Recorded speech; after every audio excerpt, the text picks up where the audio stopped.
Rodrigues, sou bibliotecário aqui do museu. Está mais uma edição do lançamento de livros. Sempre primeiro sábado do mês, um autor independente, periférico, lança aqui um livro com a gente, tá? E hoje, no mês de novembro, especial, né, meus amigos, estamos aqui com a Deise Serena. Deise, obrigado por ter vindo, seja bem-vinda. Eu e a Deise estudamos junto na festa, ela fez sociologia, eu fiz biblioteconomia. E, né, Deise, a gente participava do Cine Clube da Cigueteiro, o genial Frank Ferreira, época boa, né? Parabéns, tudo, seja bem-vindo. Lembrando que esse evento faz parte do Favela Ocupa. O Favela Ocupa é um credenciamento de atividades voltadas à programação do museu. Vocês podem participar, todo mundo pode participar. Só entrar no site do museu, lá no Favela Ocupa, preenche os formulários, programação cultural, sessão de espaço, vocês podem participar aqui diretamente da programação do Museu da Social.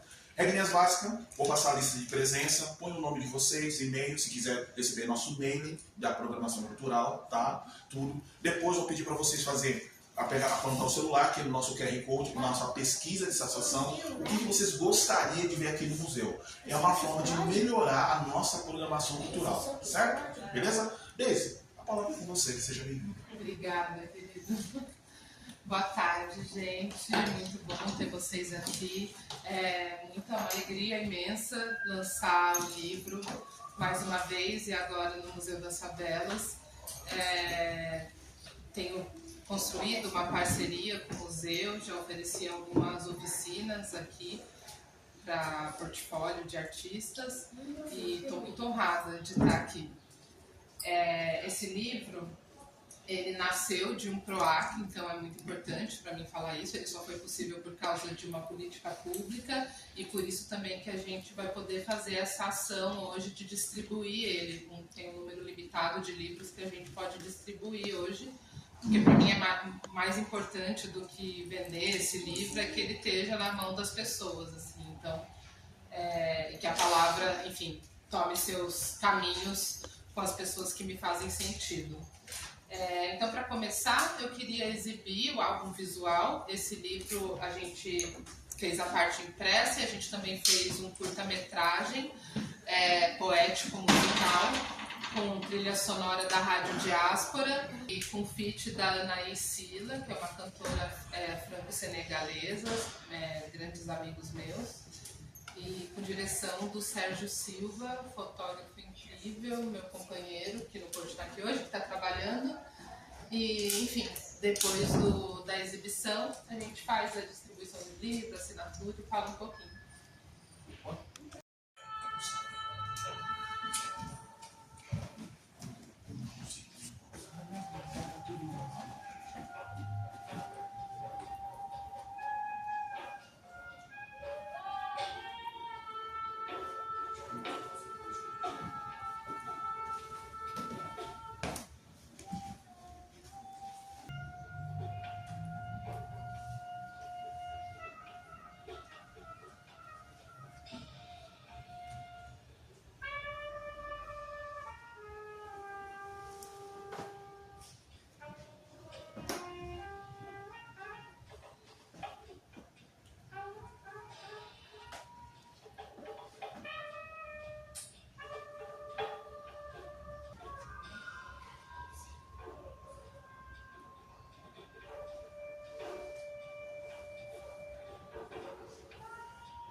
espelho, que eu sempre encontre à altura dos meus olhos. Que as ervas e óleos sigam aderindo minha pele feito bênção. Que eu não perca o mel entre os dentes para costurar palavras e afrouxar os laços dos afetos. Que a minha sede de mundo não seja enfeitiçada por nenhum delírio de arrogância. Que a humildade não seja mais território de autoritação. Que eu me lembre sempre que foram os reflexos dos rios doces que souberam beijar cada uma das minhas lágrimas. Não secar, apenas guiar com os lábios no encontro com outras águas. Que eu não ceda mais a ser mucama, mãe preta e mulata da colonialidade. Que eu não me renda às migalhas sabendo que povos pretos foram destinados à fartura e alegria. Que eu aprenda tudo de um pouco mais sobre os mistérios, de navegar através do tempo, da serenidade e da paciência. Que eu saiba carregar a sabedoria de nossas mais velhas quando maceraram com as mãos o futuro em que vivemos. Esse projeto nasceu com o livro, a gente desdobrou ele nesse vídeo. Ele também tem uma performance que a gente já apresentou em alguns lugares e vai apresentar agora na Bienal, no dia 14 de dezembro, junto com o Virilismo, que é uma fraternidade de homens negros artistas, às 4h30. Se puderem ir, vocês vão gostar muito também. E, enfim, quando eu digo que escolher falar de amor não cessará nenhuma bomba, mas eu falo para sobreviver, eu falo de como, eu quero dizer, né, de como as disputas que a gente faz na sociedade, as nossas militâncias, enfim, tudo que a gente tenta construir para ter uma sociedade minimamente habitável e mais justa, principalmente pensando em povos negros, que eu sei que um poema em si ele não vai resolver isso, mas ele é uma forma também de registrar a nossa existência de forma afetiva e amorosa e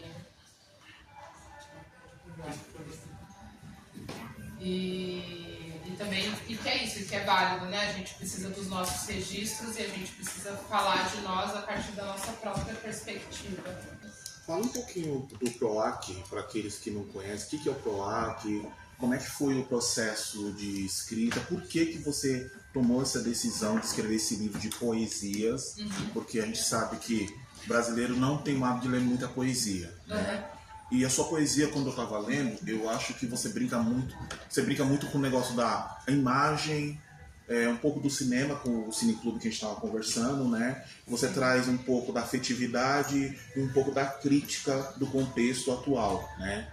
Fala um pouquinho do PROAC, como é que você conseguiu fazer esse projeto, porque muita gente pergunta, como publicar um livro no Brasil? Fala um pouquinho, discorre um pouquinho. Claro. Nossa, uma longa trilha.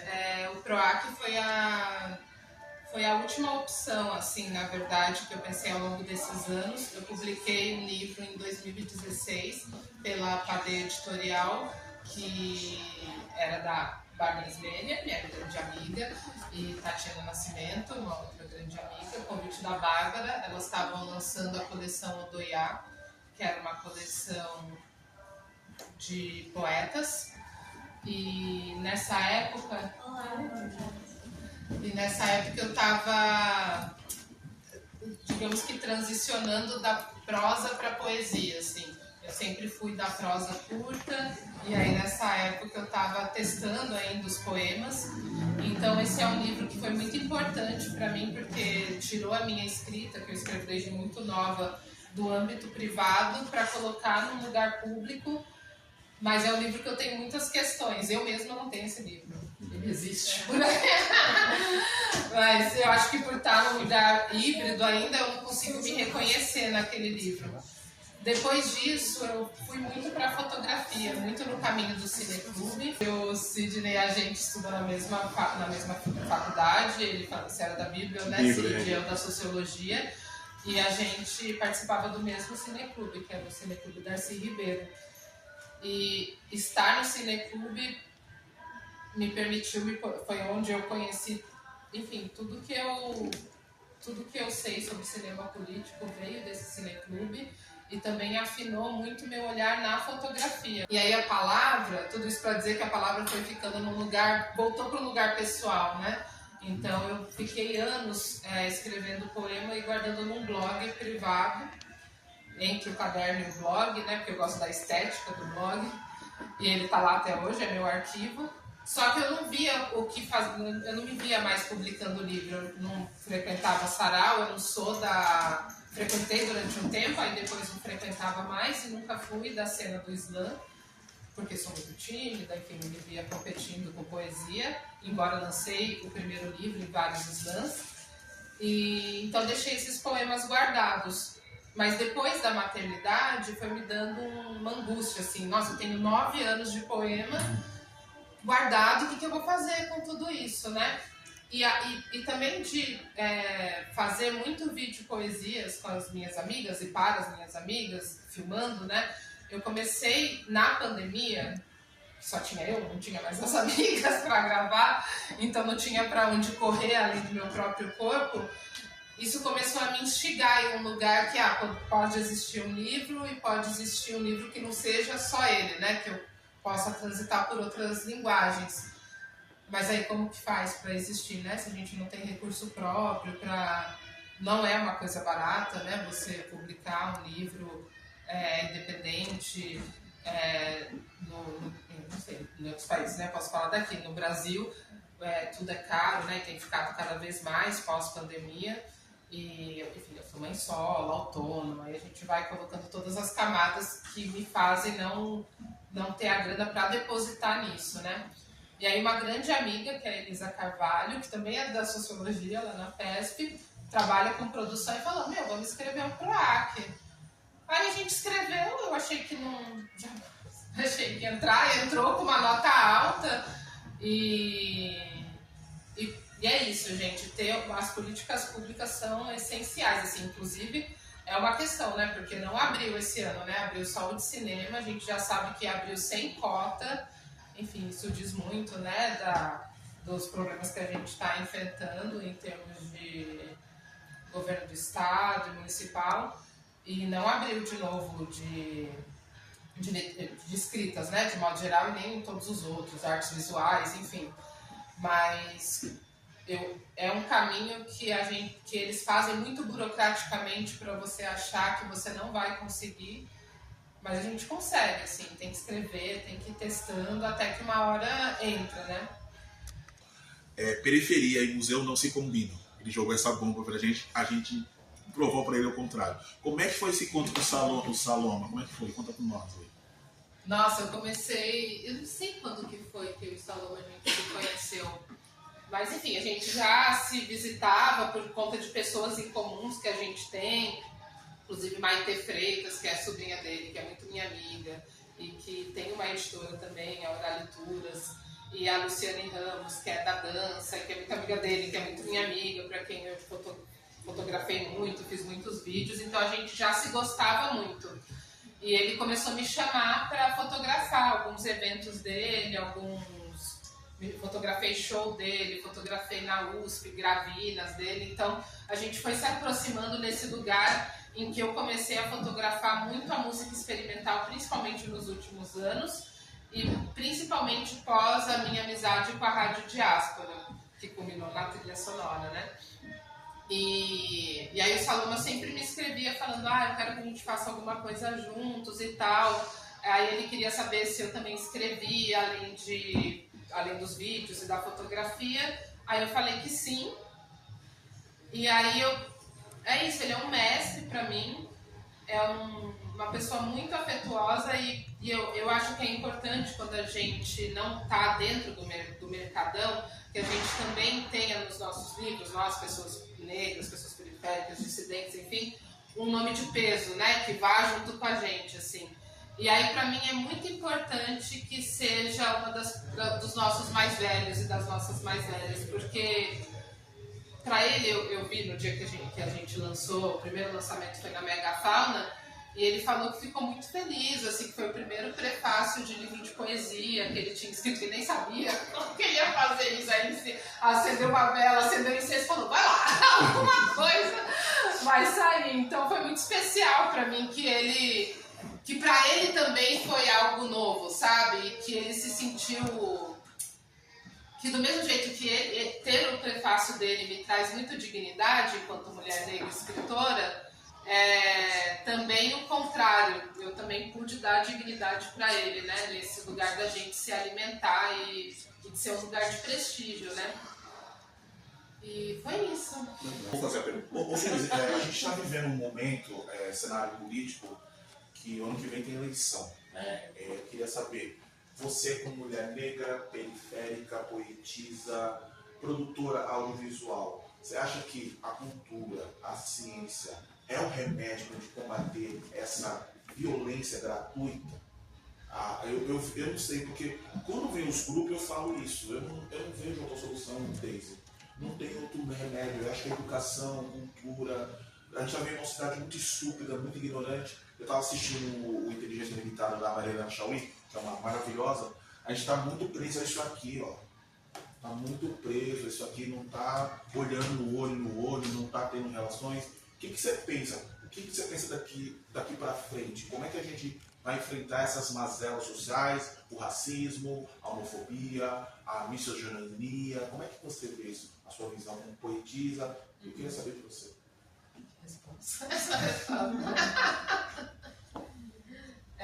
Eu acho que todos os instrumentos da cultura, eles ajudam que a gente forme um pensamento social que ajuda a combater, né? A partir do momento que você cria outros imaginários, que não é o imaginário hegemônico e que normalmente está atrelado à direita, ou que pode, né, se corromper facilmente para uma direita e uma extrema direita, eu acho que tudo é válido, assim. Eu não acho que sozinha a poesia, enfim, o cinema, as fotografias, elas sozinhas não conseguem combater, mas elas, por si, conseguem construir imaginários que são o que a gente quer do que a gente quer para o nosso futuro, né? Do que a gente já está almejando há muito tempo em construção de futuro, em termos de justiça social, em termos antirracistas, enfim, feministas e todas as interseccionalidades, né, que a gente está aí na disputa. Então, ao mesmo tempo que eu não acho que a cultura em si é um remédio, não sei se tem um único remédio, né, mas eu acho que ela é essencial, que sem cultura a gente não consegue fazer a formação de base para uma construção política mesmo do nosso pensamento. Se você comentou o motivo da escolha do título do livro, se você já contou a história. Não contei. É bem potente. Obrigada. Esse título veio do verso de um poema, né? Esse poema foi meu poema hit da pandemia. Então, de discutir o projeto dos outros, eu também já fui, né, alinhando o meu.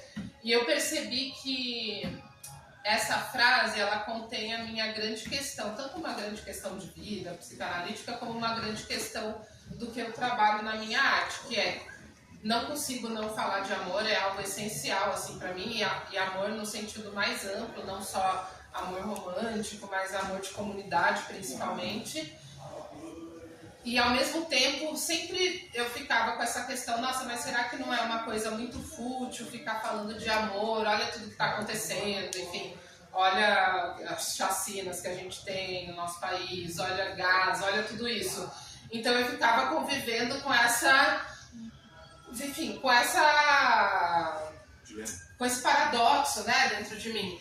E aí saiu esse verso e eu falei, tipo, gente, tá tudo bem. Eu sei que não vai ser isso, mas eu preciso disso também, entendeu? E aí foi um jeito de sintetizar as partes do livro também. Então aqui vai ter os poemas mais políticos, e aqui vão ter os poemas mais afetivos, né? E até foi uma questão, porque um dia eu fui no Sesc 24 e encontrei essa senhora aqui. E aí ela falou, qual que vai ser o nome do livro?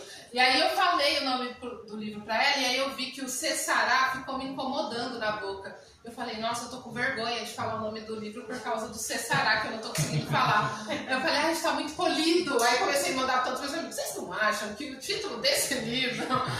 Aí aquela outra pessoa ali falou assim, mas sua poesia é isso aí mesmo. O Caio, você sabe. Aí eu falei, quem faz? Porque eu sou muito obediente. Assim, eu até estava falando isso para ele hoje, né? Que quando eu conheci você, acho que uma das coisas que mais me fez gostar de você de primeira foi a questão da maternidade. Porque também sou mãe, me tornei mãe muito jovem, com 19 anos e tal. E aí, assim, tanto acho que quanto para mim, acho que para você talvez isso tenha sido um pouco mais. Para mim, acho que o caminho foi um outro. Mas não importa tanto agora. O que eu queria saber mesmo era assim: você falou que antes da maternidade você já escrevia, e aí você acha que a maternidade te impulsionou de alguma forma a fazer algo com aquela escrita, jogar no mundo, enfim, fazer o que você escreve circular, de fato, de alguma maneira, né? E aí, a minha pergunta é se você, por exemplo, quando você revisita o que você escreveu antes da maternidade, você ainda se reconhece? Eu também queria entender, enfim, o quanto além desse impulso, a maternidade impactou na tua escrita hoje, assim, sabe? Essa é uma pergunta que sempre alguém me faz e eu sempre esqueço da maternidade nesse livro. É muito doido isso. Eu fui ler esse livro lá no CDC Vento Leste e aí a Érica, que é do Dolores, ela falou, nossa, porque pra ela, enfim, a questão da maternidade é uma questão muito forte. Ela falou, nossa, eu fiquei muito impactada porque tem muitas questões sobre ser mãe nesse livro. E eu fiquei, nossa, tem? Enquanto ela falou, eu falei, tem agora. E aí, é intrínseco. É intrínseco, mas tem na poesia, tem isso na poesia também. Só que pra mim é doido, né? Quando durante a gravidez e pós, a mês da grávida, fui mãe com 30, mas ainda me senti uma mãe na adolescência.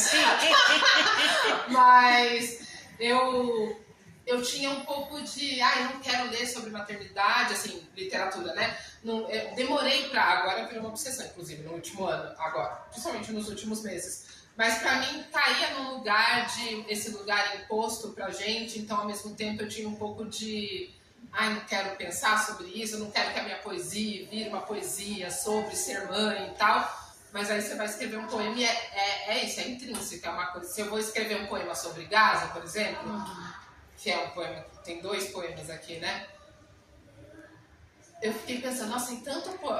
que bom, né? Mas a gente tem se solidarizado tanto nesse lugar da palavra, né? E eu não tinha visto ainda aqui no Brasil alguém fazendo um poema a partir de uma perspectiva que eu me reconheço numa mãe de Gaza, né? Não é só que eu me reconheço na dor fodida que a gente vê de um outro povo colonizado, etc e tal. É de eu me reconhecer numa mãe que tá ali em cima, enfim, né? E aí eu acho que eu só fui perceber isso depois que esse livro foi pro mundo, assim. Enquanto eu organizava ele, eu não vi que a maternidade estava tão latente nele, sabe? E talvez porque seja algo que a gente só tá aí vivendo e ela tá aí, passa a ser a nossa perspectiva de vida, né? Agora, sobre os poemas, tem alguns poemas que sim, que eu me reconheço muito de antes e acho que é o que permanece, né, de quem eu sou para além da maternidade. Mas eu acho que me tornar mãe fez também com que a minha palavra ganhasse mais lapidação. Porque como não tem tanto tempo para ficar lá sozinha com as minhas elucubrações melancólicas como antes, o cigarro e o vinho a madrugada toda, agora é tipo, tá, meu filho, assiste aí seu clipe, eu tô aqui de boa e alguma coisa vai acontecer. E aí eu comecei a investir muito mais em lapidar os poemas e sinto que eles ficaram melhores trabalhados do que antes, que vinha como um jorro, mas eu não trabalhava muito neles depois, sabe? Então tem um aprofundamento desse trabalho, assim, pós-maternidade. Que eu nunca tenho pensado sobre isso agora, sabe? Exato. Depois desse livro, ter lançado ele me fez pensar, porque eu tinha uma grande angústia, isso talvez seja legal de dizer, que era tanto na fotografia quanto na literatura, eu ficava, falei muito disso com ele, meu Deus, eu não tenho uma pesquisa, você tá me matando, eu não tenho uma pesquisa. E aí a coisa me dava uma angústia de não ter sentido, entendeu? Pegar um apanhadão de poemas e Nina falou muitas vezes pra mim, mas você tem uma pesquisa, você tem, olha os temas que se repetem, né, na sua fotografia, e que a minha fotografia é muito alinhada, né, com a minha poética, assim, tanto que eu acho que eu faço uma poesia que ela é muito fotográfica, muito por imagem, né, e porque, enfim, é meu jeito de processar os signos, provavelmente em mim. Mas eu não consegui, eu queria escolher um grande tema e me debruçar sobre esse grande tema, era isso que eu queria. Gente, não vou ter tempo, não vou ter eu não vou ter esse tempo de me debruçar sobre um grande tema. E aí eu falei, não seja tão teimosa. E aí nesse laboratório de edição eu consegui achar esse tema, embora eu ache que ele é um livro que ele é um pouco inconsistente nesse sentido, de que eu gosto dele, eu achei um formato que funciona, eu gosto da linha histórica que eu achei nesse poema, mas ele ainda não é esse livro do tema, né? Só que assim que ele nasceu, eu me assentei com essa questão da maternidade em termos de linhagem,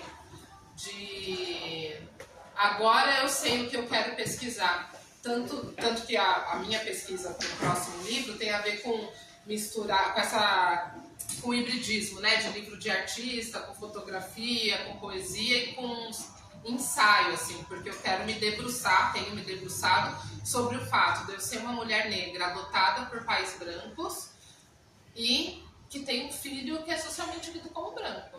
Eu tenho uma grande amiga que fala, mas amiga, na Argélia ele jamais seria... Eu tô na Argélia, mulher! Lá na Argélia ele seria lido sem Argélia. Me dê as passagens. Mas no Brasil não tem como, ele, né, tem olho azul, assim, a gente sabe o que é isso. Mesmo que eu sei que ele é muito parecido comigo, todo mundo fala, agora eu não enxergo isso. Eu vejo isso quando eu vejo foto de infância, mas... eu estou educando ele para ele não virar um adolescente que vai falar, mas minha mãe é negra, que isso não aconteça. Porque a gente sabe que no Brasil a régua é outra, funciona de outra maneira, né? Não adianta só você ter nascido de uma pessoa negra, o seu fenótipo é o que vai dizer se você vai sofrer racismo aqui ou não. E o menino de olho azul, você sabe que vai ter muita facilidade nessa vida, né? Enfim. Mas eu quero me debruçar sobre essa grande ferida. E talvez esse lugar que eu tinha antes de... Talvez eu já tinha esse tema, mas eu não queria encarar ele porque eu achava ele um pouco, mulherzinha, entendeu? Nesse lugar. Só que não, eu descobri outras mulheres negras que têm pensado sobre isso, sobre o fato delas serem mulheres negras adotadas por pais brancos, assim. Isso aconteceu muito no Brasil e de forma irregular, sabe? E o que isso diz também, né, do nosso tipo de colonização, e, enfim, e tudo, da falta de documentos, né, e me impactou muito, porque quando eu engravidei, foi quando eu fiz as pazes com essa imagem da minha mãe biológica, e aí pensei, puta, vou atrás e tal, conversei com a minha mãe, porque eu tinha medo da minha mãe adotiva, eu pensava, puta, agora que eu vou ter um neto, ela resolve, e a minha mãe falou, não, eu já procurei ela no Facebook, não achei, acho que ia ser ótimo, eu falei, nossa, que moderno. E aí eu sabia que uma das maneiras era procurar o meu documento, porque tem o documento do meu nascimento na maternidade de São Paulo. E aí, quando eu fui procurar, eu descobri que a maternidade foi demolida. Ela foi a primeira maternidade de São Paulo.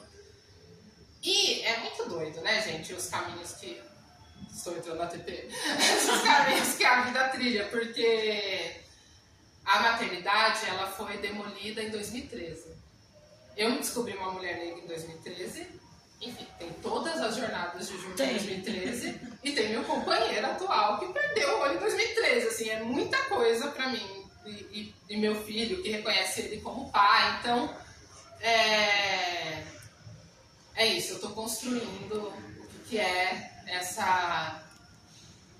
não só a minha maternidade, mas todas essas maternidades das que eu nem conheço e que atravessam a minha palavra. O Thaís falou que quer fazer esse livro circular, entendeu? Que brincadeira. Pode vir, não?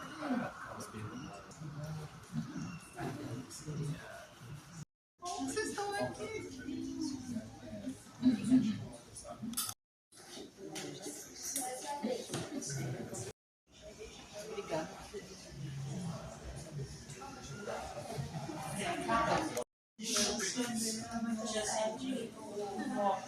Sair da aula.